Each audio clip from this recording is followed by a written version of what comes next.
Today, I will be showing you how to change your username on TikTok.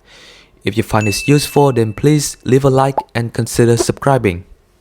First, we're gonna go to TikTok. And then you're gonna go to your profile page. And on your profile page, you're gonna see the option to edit the profile.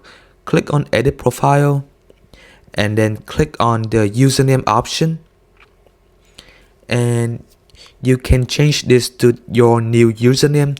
So my current username is flowing to you. So what if I change it to capybara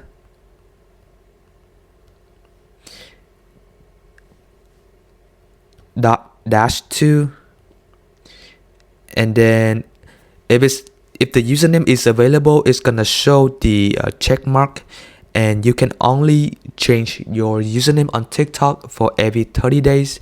So once you change it, you have to wait until 30 days to change it again. So once you got the username, you can hit save